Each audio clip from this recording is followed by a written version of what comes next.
Mirziyoyev atom elektr stansiyasining ishgallari. Assalomu alaykum do'stlar. Suhbatlarimiz davom etadi. Bir internetda, Telegramda tanilgan bloger bor. Iqtisoddan ko'proq yozadi.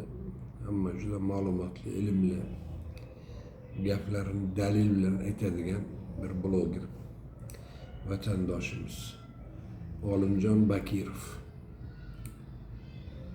AES qurilishi loyihasi tinimsiz o'zgaraveradi, narxi shishaveradi, qurilmasa hisob, ya'ni qurilmasa yaxshi bo'lardi.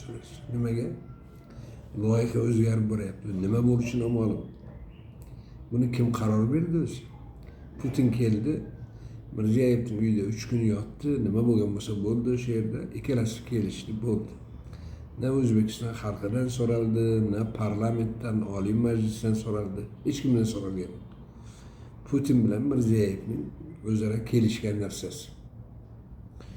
Hozircha 3 marta butunlay o'zgartirishga ulgurishdi atom elektr stansiyasining loyihasini. 9 qaytib o'zgartirish kiritilsa ham mayli edi. Shu loyihani yasash, shishirish va PR atrofida energiya shotirlar aylanaversin, karyera qilishsin. Jafokash o'zbek xalqi qanchasini boqayapti, bularni ham boqa oladi. Lekin kelajagimizni kuydiradigan bu fitna, avantyura deyapti-da. Bu fitna yoki yomon ish, tahlikali ish hech qachon amalga oshmasligi kerak. Shunchaki avvalgi qismlarni qisqacha eslash uchun aytamiz. 2018-yilda shunday bir qaror berilgan yoki bo'lmasa shu masala ko'rib chiqilgan. Atom elektr stansiyasi 2 ta energiya blokdan iborat. Ya'ni VVR 1200, har birining quvvati 1200 megawatt bo'ladi. Uni 2028-yilgacha ishga tushirish rejalashtirilgan. 2018da shunday bir gap bo'lgan, loyiha bo'lgan. 10 yildan keyin ishga tushiramiz degan. 2024 ga kelganda hech qayerda sinovdan o'tmagan, har biri 55 megabaytdan yoki bilmadim nimadan bo'lgan, iborat bo'lgan 6 ta ritm 200H reaktorlardan iborat 330 MB'lik kichik AES quriladi. 2018da tamom boshqa narsa.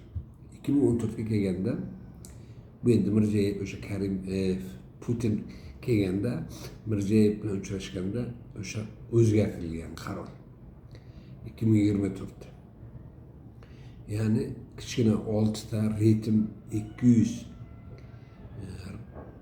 H reaktorlar hech qayerdan sinovdan o'tmagan. Ba'zi joylarda aytildi, u atom kemalaridan suv yurar, muz yurar atom kemalari bor, shulardan qolgan reaktorlar degan. Dahshat yani. O'zbekistonda nima sinov qilinmoqchi bo'lyapti.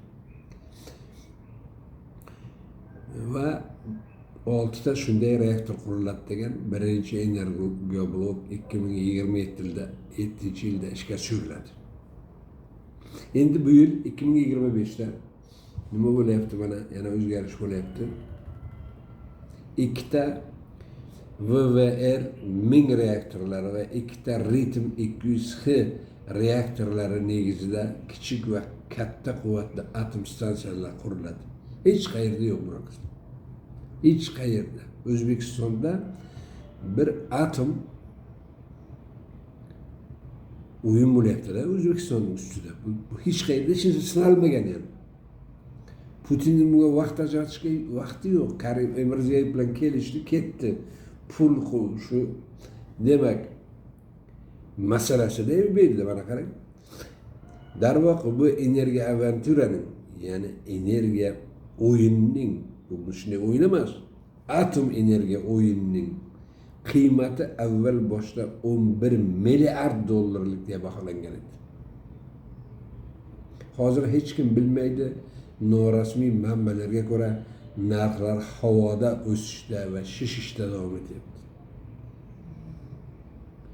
Mirziyoyev atom